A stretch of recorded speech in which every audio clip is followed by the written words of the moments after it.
How to set up a clutch for RC drag racing, mainly 21 engines, top fuel, nitro top fuel, or nitro funny car.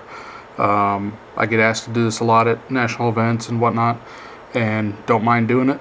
It's really fun, and it works very well. This is what I've come up with over the years with help from Bill Paso, other people, and just experimenting with my own stuff.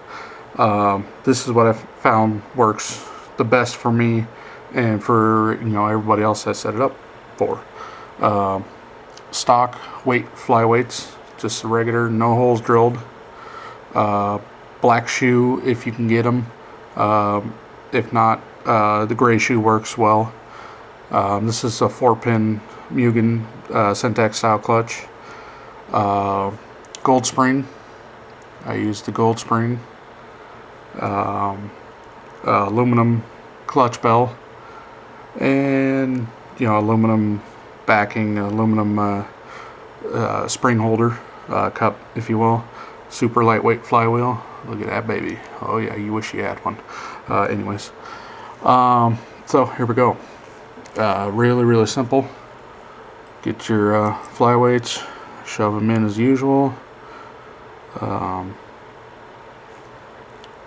Pretty self-explanatory.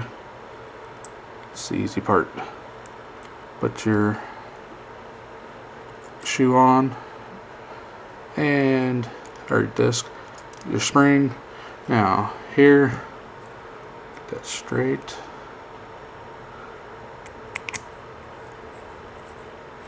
Okay, here's where we start. Turn this all the way in. All the way in. Squeaky titanium. Okay, all the way till it stops. Don't kill it, just till it stops. And then what I do is I mark a line on my little tool here and turn it back.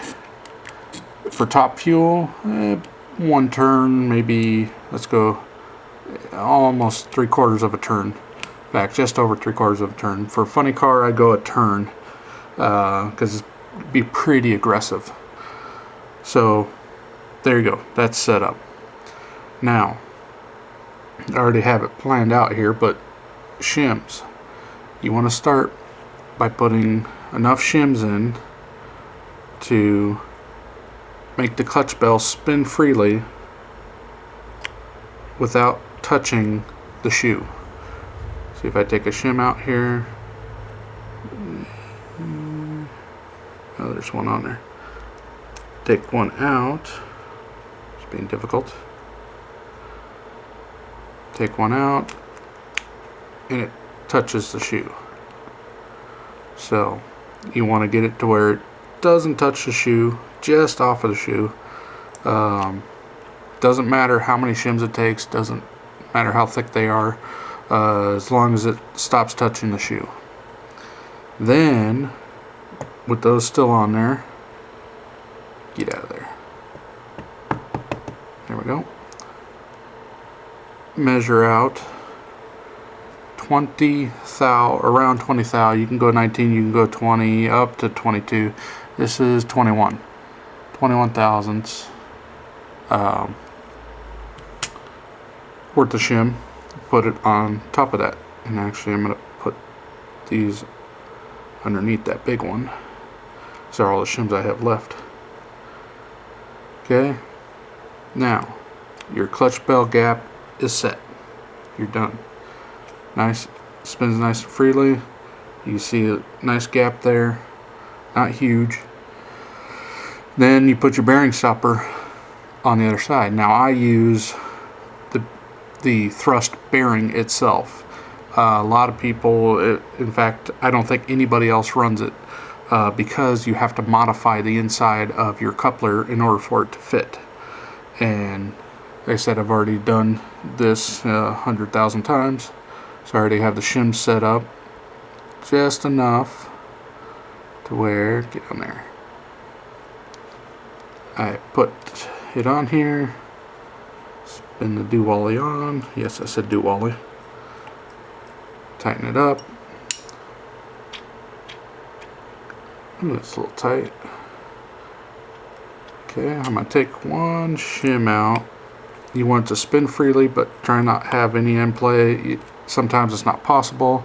You'll wind up having, you know, a thou in play or so. That is a 2000 shim, so I'll pull that out and see what I got. Nice and free. It's got just a little bit of play. We're okay with that. So it's going to have 23 thousandths gap when that play is fully out. Yeah, I ain't worried about it.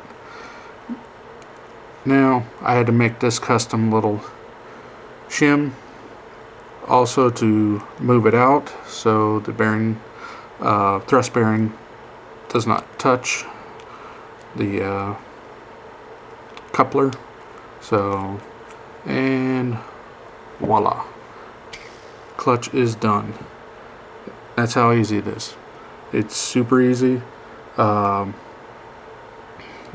You know, it's very consistent. Like I said, it's for 21 motors, nitro top fuel, nitro funny car, and maintenance it, lap them.